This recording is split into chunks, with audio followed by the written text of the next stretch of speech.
1958. Cuba was the playground of American criminals, casinos, corruption, and Caribbean sunshine.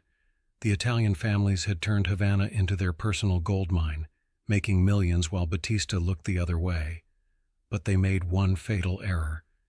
They tried to cut Bumpy Johnson out of the Caribbean trade routes that he'd controlled for 15 years.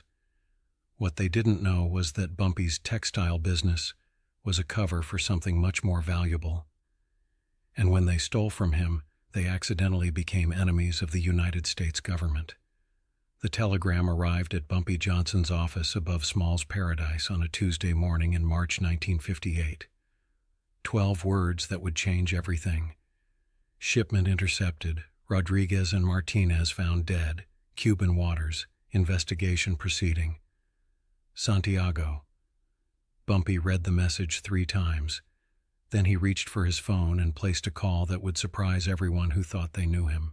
He called the Central Intelligence Agency.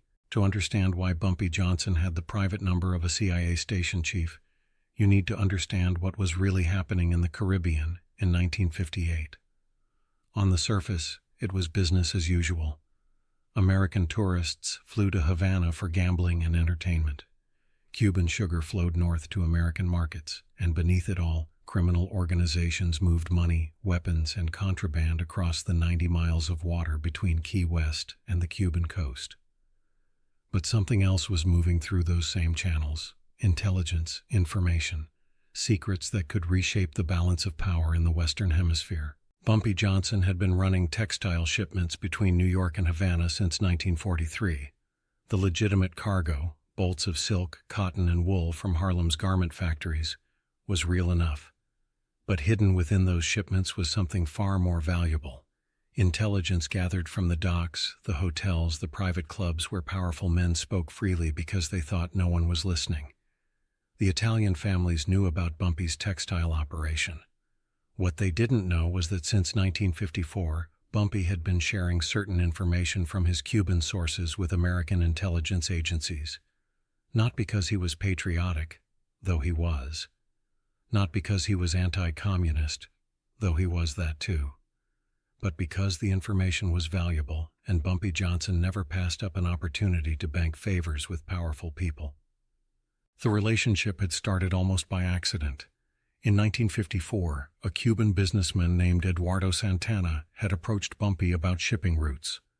Santana needed to move agricultural equipment from New York to Havana without attracting customs attention. He was willing to pay premium rates and guarantee regular shipments. Bumpy's instincts told him something was wrong. Agricultural equipment didn't require the kind of secrecy Santana was demanding. Agricultural equipment didn't explain why Santana insisted on specific shipping dates that coincided with Soviet freighter arrivals in Havana Harbor. So Bumpy did what he always did when something felt wrong. He investigated. Within 2 weeks, he'd learned that Eduardo Santana was actually Dmitry Volkov, a Soviet intelligence officer using Cuban business connections to establish supply lines for communist operations throughout Latin America. The agricultural equipment was weapons, communication devices, and propaganda materials destined for revolutionary movements across the Caribbean. Most criminals would have either taken the money and ignored the politics, or refused the deal and forgotten about it. Bumpy Johnson did something different. He called the FBI. The meeting took place in a safe house in Queens. 2 federal agents, nervous and uncertain, sat across from Bumpy Johnson, trying to figure out what kind of deal they could make with Harlem's most notorious crime figure. "You want to know about communist operations in Cuba," Bumpy said before they could speak. "I can tell you about communist operations in Cuba. But this isn't charity work. Information costs money, and cooperation requires protection." The agents looked at each other. This wasn't how these conversations usually went. "What kind of protection?" Agent Morrison asked. "The kind that means I never worry about federal prosecution for any business activities that don't threaten national security," Bumpy replied. "The kind that means when I provide intelligence about enemy operations, my own operations remain unmolested." It took 3 weeks of bureaucratic maneuvering, but the deal was approved at levels higher than the agents had clearance to know. Bumpy Johnson became an unofficial asset of American intelligence, providing information about suspicious Caribbean shipping activities in exchange for immunity from federal interference in his domestic operations. For 4 years, the arrangement worked perfectly. Bumpy's ships carried legitimate cargo and gathered valuable intelligence. His sources in Cuban ports, hotels, and government offices provided information about Soviet activities, revolutionary planning, and political developments. The CIA got early warning about communist operations throughout the Caribbean, but by 1958, the situation in Cuba was becoming dangerous. Castro's revolutionary forces were gaining ground against Batista's government. Soviet advisors were arriving in increasing numbers, and the Italian crime families, who'd grown rich from Havana's casinos and corruption, were getting desperate to protect their investments. That desperation led them to make a critical error. They decided to eliminate Bumpy Johnson from the Caribbean trade routes entirely. The plan was simple and brutal. Intercept Bumpy's next shipment to Cuba, kill his representatives in Havana, take over his shipping contracts and his intelligence sources, present the CIA with a fait accompli, work with us or lose your Caribbean intelligence network entirely. What the Italian families didn't understand was that Bumpy Johnson had never been just a shipping contractor for the CIA. He was a strategic partner whose intelligence had prevented at least 3 Soviet operations in the past 2 years, and touching him meant touching American national security interests. The phone call Bumpy made from his Harlem office went directly to CIA Station Chief William Patterson, a man who understood that effective intelligence work sometimes required cooperation with unconventional allies. "Bill," Bumpy said when Patterson answered, "we have a problem." 24 hours later, Bumpy Johnson was on a TWA flight to Miami, carrying a diplomatic passport that identified him as a textile industry consultant working for the State Department. In his briefcase was enough evidence to prove that the Italian family's Cuban operations weren't just criminal enterprises. They were potential security risks that could compromise American interests throughout the Caribbean. The flight to Havana took 40 minutes. When Bumpy emerged from the airplane into the tropical heat of Jose Marti Airport, he was met by a Cuban official who escorted him through customs without inspection and into a black Cadillac that drove directly to the Hotel Nacional. Cuba in March 1958 was a country on the edge of revolution. In the mountains of the Sierra Maestra, Castro's rebels were winning battles against government forces. In Havana, wealthy Cubans were transferring money to American and Swiss banks. And in the casino hotels along the Malecon, American criminals were trying to squeeze every possible dollar from their operations before the political situation collapsed entirely. Bumpy's first stop wasn't the docks or the hotels. It was the morgue. Rodriguez and Martinez, his 2 representatives in Havana, had been found floating in the harbor 3 days earlier. The Cuban police report listed the cause of death as drowning, but the morgue attendant who met Bumpy told a different story. "Bullets to the back of the head," the attendant whispered, glancing around nervously. "Both men tied up before they were shot. Professional work." Bumpy studied the bodies. Both men had been tortured before they were killed. Someone had wanted information about his operations, his sources, his CIA connections. "Who found them?" Bumpy asked. "Fishermen, early morning. But they were dumped somewhere else first. Bodies were in the water maybe 12 hours, not 3 days. Bumpy handed the attendant $50. "Did anyone else come to ask questions?" "2 men. Americans. Expensive suits, bad Spanish. They said they were from the Rodriguez family, but Rodriguez didn't have family, not here." Italian enforcers, Bumpy realized. They'd killed his people and then tried to cover their tracks by claiming family connections. Amateur work that revealed more than they intended. From the morgue, Bumpy went to the warehouse district near the harbor. The building that had served as his Cuban headquarters was empty, windows broken, doors hanging open.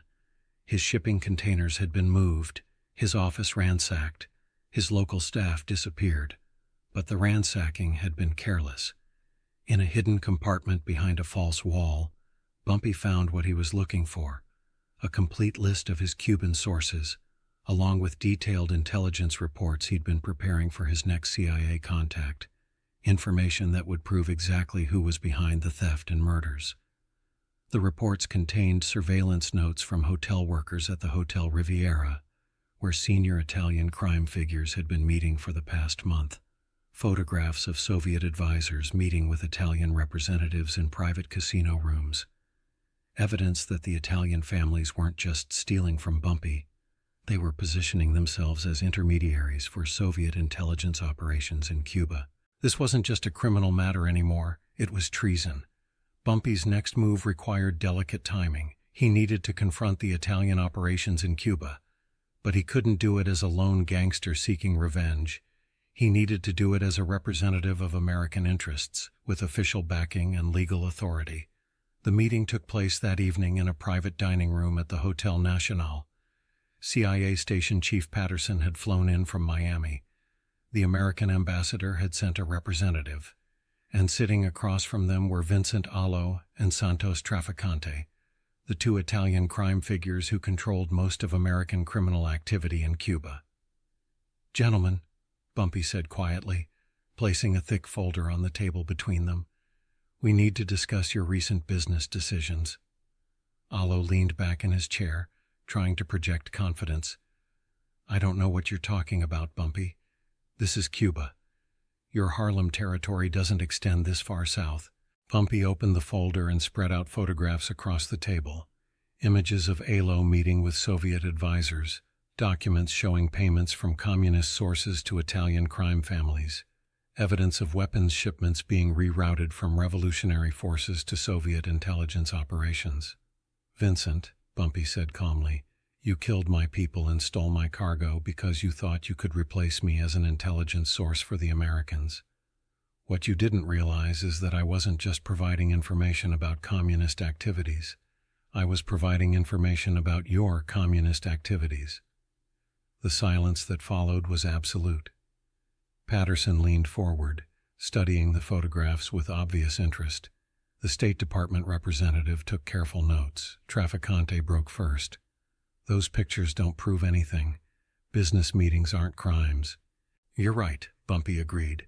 "Business meetings aren't crimes, but accepting Soviet money to provide intelligence about American operations, that's treason. And killing federal assets during an authorized intelligence operation, that's an act of war." Patterson spoke for the first time. "Mr. Allo, Mr. Trafficante, you're both under arrest. The charges will be read to you when we return to American soil."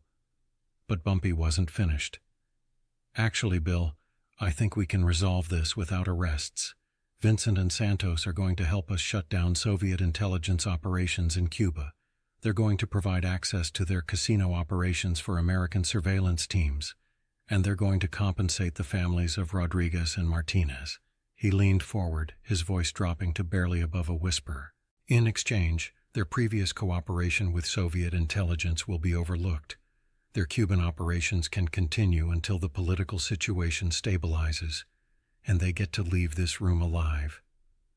The alternative is explaining to a Senate investigative committee why they chose Soviet money over American interests." The negotiations continued until dawn. By the time the sun rose over Havana Bay, the Italian families had agreed to become unwilling but cooperative assets of American intelligence operations in Cuba. 3 months later, Castro's revolutionary forces marched into Havana. The casinos closed. The corrupt officials fled.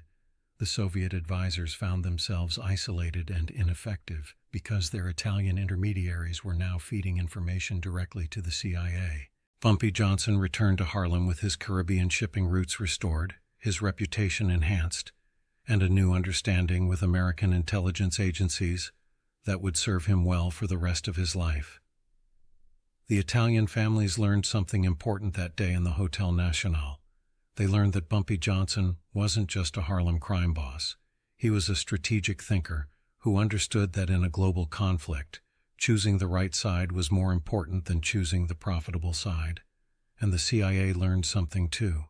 Sometimes the most effective intelligence assets are the ones who don't look like spies, who operate in worlds that legitimate agents can never access, who understand that information is the most valuable currency in any conflict. The Cuban Revolution succeeded 6 months later, but the intelligence victory had already been won by a man who understood that protecting America sometimes requires working with Americans you'd never invite to dinner. Bumpy Johnson's Cuban adventure became classified at levels that remain secret today, but the result was clear. When the Cold War came to the Caribbean, Harlem's king made sure he was fighting for the right side.